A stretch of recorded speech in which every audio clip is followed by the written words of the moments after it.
Mình xin chào các bạn nhé. Có một số bạn có nói là hôm nào anh làm cái video hướng dẫn làm cái kìm hàn. Em trông cái kìm hàn của anh, anh hướng dẫn cho em làm như kìm hàn của anh. Nên có một số bạn có nói là anh ơi sao cái kìm hàn của em nó nóng.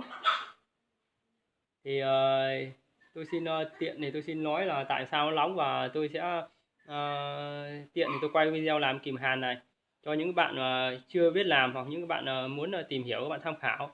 Còn những bạn đã biết làm rồi và đã làm rồi, hoặc các bạn không cần làm thì mong các bạn xem video các bạn thông cảm nhé. Thế thì nói về cái kìm, các bạn nói là kìm hàn của em ấy bị nóng. Các bạn nhìn đây này, cái kìm hàn các bạn là thông thường các bạn mua kìm bán sẵn là người ta làm cái kìm nó làm bằng sắt mà cái tạp chất nó cũng không được tốt. Các bạn về các bạn hàn nó chỉ nóng lên một chút, chỉ một thời gian ngắn, chỉ vài ngày nó nóng lên một chút là nó đùn rỉ đen lên rồi. Đùn rỉ đen rồi thì nó sẽ không tiếp giáp được, nó đánh mò ve, tiếp giáp không tốt thì nó sinh ra nhiệt, nó nóng. Cái thứ hai là máy hàn chúng ta tự dưng nó bị yếu đi. Đấy là cái lý do. Nên là tất cả các đầu mối tiếp giáp chúng ta phải làm sao bắt vít, làm thế nào càng chặt càng tốt, tiếp giáp của nó càng nhiều càng tốt. Thế nhưng đây các bạn thấy nó bằng sắt thì nó dỉ lên thì tiếp giáp sẽ không tiếp giáp được, nên là tôi cũng không bao giờ tôi dùng cái loại này đâu. Thì các bạn lưu ý. Thì nay nhân tiện có cái thằng em nó bảo làm cho nó cái kìm hàn thì tiện thì quay video để các bạn tham khảo luôn.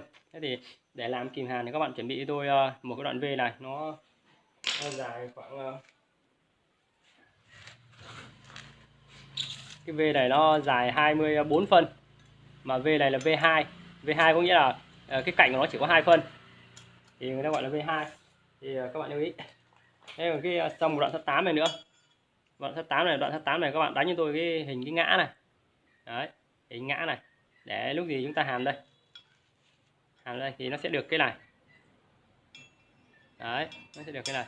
Đấy là làm cái này. Thế còn không làm cái này thì các bạn làm bằng 3 cái sắt 8 lại được. 3 cái sắt 8 này các bạn chắt vào các bạn hàn thì nó cũng tương tự như cái này thôi. Ví dụ như đây là một cái sắt 8 này. Đây một cái nữa là 2 này. Cạnh bên này một cái sắt 8 nữa là 3 này thì cũng tương tự thôi. Thế nhưng ở đây thì tôi làm bằng V, tôi thường hay làm bằng V. Xong rồi đó các bạn khoan luôn một cái lỗ. Đấy, đây là cái công tác chuẩn bị. Và chuẩn bị thêm cho tôi một cái đầu cốt này nữa. Đầu cốt này thì các bạn ra ở các cái cửa hàng người ta bán máy hàn đấy, bán máy hàn nhưng mà là máy người ta cuốn tay, máy cơ người ta cuốn tay đó thì người ta mới có bán. Hoặc là máy hàn không cuốn tay nhưng mà nhà máy cuốn, ví dụ như Cơ Điện Tiến Đạt chẳng hạn, thế các cửa hàng nó bán thế thì người ta sẽ có bán cái này. Hoặc là các cửa hàng người ta bán dây này, người ta bán dây hàn là người ta bao giờ có bán cái này. Chứ các bạn mua ở các cửa hàng bán máy hàn điện tử là người ta không có đâu. Bởi vì bán máy hàn điện tử là người ta có dây, chỉ bán cái kìm này và những cái dây đi sẵn rồi, cho nên là người ta không bán cái dây này và sẽ không bán cái này đâu. Thì các bạn lưu ý. Thế thì mua cái cốt này thì nó có hai loại. Đây một loại này là loại đứt thủng này. Thế còn có một loại nữa thì nó không đứt thủng này mà nó liền như này. Nó liền này. Còn nếu liền này mà các bạn gần phố xá mà gần các cái cửa hàng mà người ta bóp cốt dây hơi này, bóp cốt ống dầu này, vân vân, tức là người ta có máy bóp cốt thì các bạn mua cái đầu liền này thì là các bạn ra bảo người ta bóp thuê cho, người ta bóp cho thì là nó được chặt hơn. Thế còn đây tôi thì nó xa xôi, tôi cũng không đi thì tôi chỉ hay sử dụng một cái loại này. Mình về mình làm thủ công tay thì các bạn lưu ý nhá. Thế thì cái ống cao su này thì các bạn mua cái ống nó phi 27 mm, phi 27 mm, tức là cái đường kính trong nó 27, hoặc là ý là nó bé này cầm tay nó vừa. Thế còn các bạn mà muốn to hơn thì các bạn mua cái ống 34. Thế nhưng mà thông thường chỉ cái ống 27 thôi, tức là đường kính trong là nó 27, 2/7 là vừa tay mình cầm. Và các bạn cắt thêm một đoạn dây bơm nước, ống 21 này. Đấy. Tại sao mà cho thêm một đoạn này nữa là để đây, như cái kìm hàng của tôi này là mình cho thêm một đoạn này vào nữa là để đôi khi tay chúng ta cầm dây nó gập này thì dây nó vẫn mềm, nó vẫn đảm bảo được. Tại sao chứ nếu mà không có đoạn này là nó rất hay đứt cái cổ này. Tất cả các cái dây khoan rồi dây máy mài, máy chà, tất cả mọi dây nó đều có một cái đoạn, người ta đều thiết kế ra một đoạn cao su này để nó bọc cái dây trong này, để nó khi chúng ta gập này thì nó bền. Chứ nếu không có cái này là nó sẽ bị bị gãy dây, nó bị gãy dây nhanh đứt. Thì chúng ta cho một đoạn này vào. Thế một đoạn này mà đoạn này các bạn mua được cái ống của nó, mà cái ống của cái hãng nó càng tốt, càng dày bao nhiêu thì càng tốt bấy nhiêu, thì các bạn lưu ý.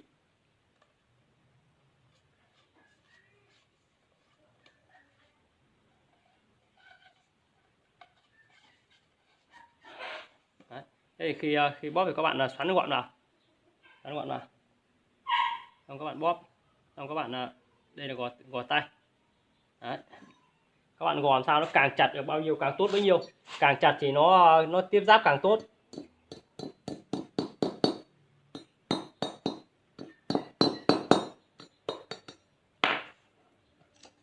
Đấy, các bạn cứ gò nó vào một bên cho gọn vào, xong bắt đầu nó đánh dần vào.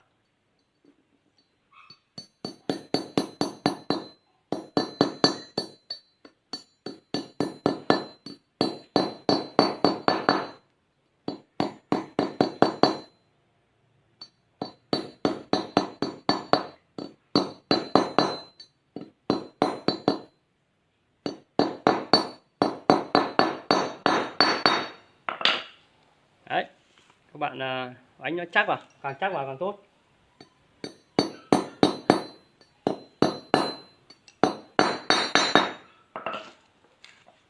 Đấy, tức là nó cứ càng chặt được bao nhiêu thì cái tiếp giáp của nó càng tốt, mà nó càng không nóng. Còn các bạn mà nó để mà nó mà lỏng thì nó sẽ bị sinh nhiệt, nó sẽ nóng, thì các bạn lưu ý. Đây rồi, các bạn cứ đánh nó, cuộn nó vào, cuộn hết cỡ vào, xong cái cuối cùng cuộn xong các bạn đánh nó chắc tay vào, thế là ok, là chặt. Yeah. Xong rồi các bạn khoan một cái lỗ 8 hay lỗ 10 đây. Cái này xong rồi các bạn con ecu này có thể các bạn hàn chết đây cũng được, các bạn hàn chết vào chỗ này cũng được, hàn chết chỗ này, nhưng mà không nên hàn chết, bởi vì hàn chết khi chúng ta vặn ecu đó mà bị tròn thì lại chúng ta phải mất công cắt, thì chúng ta cứ khoan cái lỗ, chúng ta xỏ qua đây là nó được. Đấy. Trước khi bắt cái này thì cái này các bạn lau lấy cái máy mài, các bạn lau cho nó mới đi để nó tiếp giáp. Thế còn nếu mà đến lúc mà làm các bạn làm cảm thấy nó nóng thì các bạn có thể kiểm tra lại cái đường cù gò này, và các bạn lại vệ sinh lại cái này, lại tháo ốc ra vệ sinh lại này thì nó sẽ tốt hơn là cái này. Như cái này thì không thể vệ sinh được, ở trong này không vệ sinh được, khó, nó không thuận tiện. Và hai nữa là cái kìm này nó có cái thuận tiện là nó rất tiện. Nếu chúng ta kiểm tra mát, chúng ta gõ ngược lại đây cái là nó kiểm tra được mát ngay. Như cái kìm này nó kín, người ta bọc nhựa kín mít hết rồi, chúng ta nhiều lúc chúng ta kiểm tra mát nó rất khó. Đấy.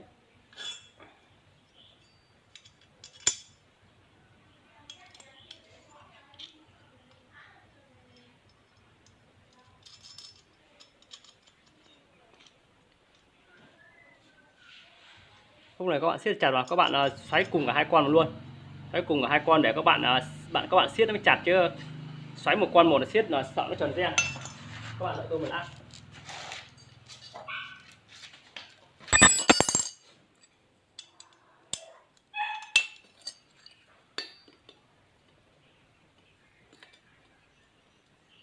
Các bạn siết cả hai con luôn, siết một phát cả hai con luôn thì nó mới chắc.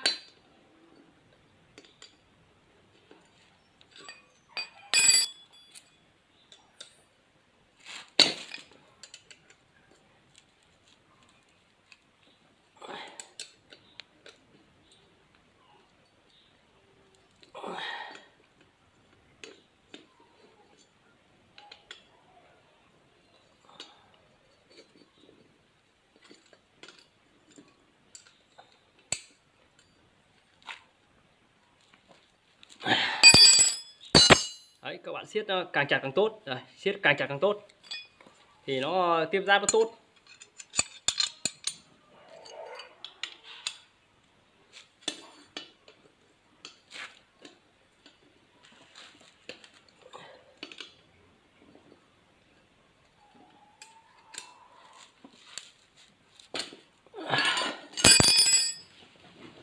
Thấy không? Thế các bạn lồng cái dây vào đây.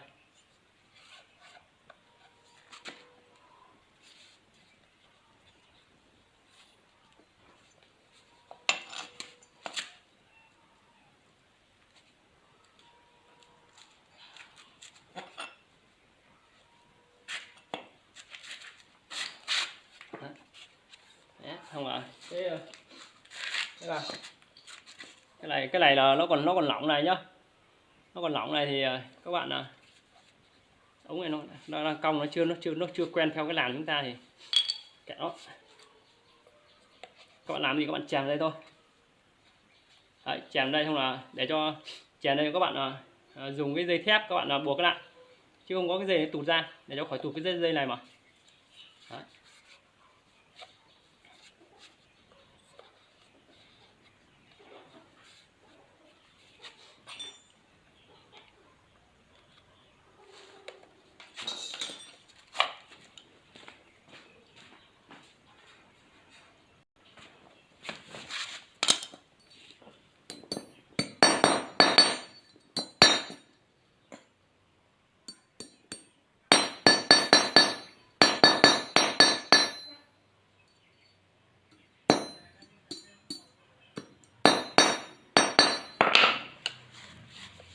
Đấy, các bạn buộc vào để cho nó khỏi tụt với cái dây này.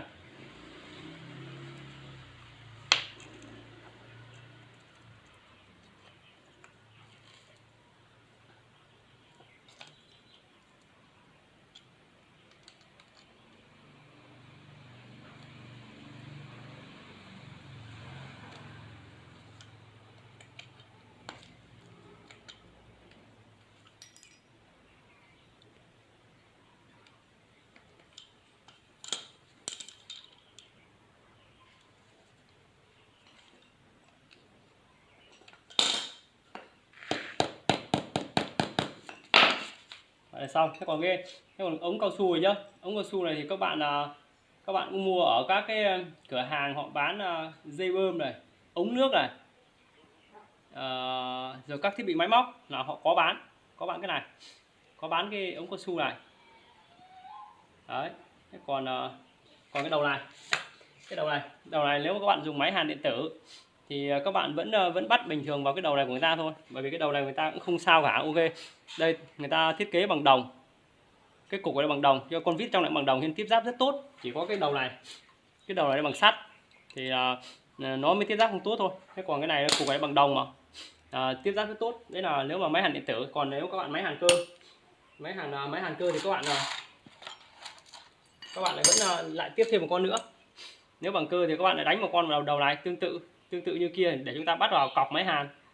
Thế còn điện tử đầu này thế thôi, không có gì cả. Còn cái con này thì người ta bán là cũng rẻ, rồi có mấy nghìn cái mà, thì các bạn lưu ý. Thế còn nếu mà máy hàn mà các bạn máy hàn cơ ấy thì các bạn cũng nên mua cái con siết bằng đồng, siết ở trong máy đấy, cũng bằng đồng hết, tất cả bằng đồng thì nó không bị rỉ sét lên thì cái độ tiếp giáp của nó tốt.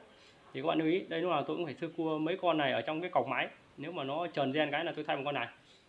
Lúc nào cũng có mấy con này. Đấy, bằng đồng hết thì các bạn lưu ý. Thì các bạn cũng có mấy nghìn một con thôi. Thế ở trong cọc máy của mình nó tiếp giáp rất tốt. Thế còn cái gì mà chưa hiểu thì các bạn comment bên dưới tôi giải thích thêm. Các bạn thấy video nó có ích thì hãy like và đăng ký kênh của tôi để nhận những video mới nhất tôi tải lên mà có thể nó có ích cho các bạn nhé. Cái video tôi sẽ kết thúc tại đây nhé. Cảm ơn các bạn. Chào các bạn.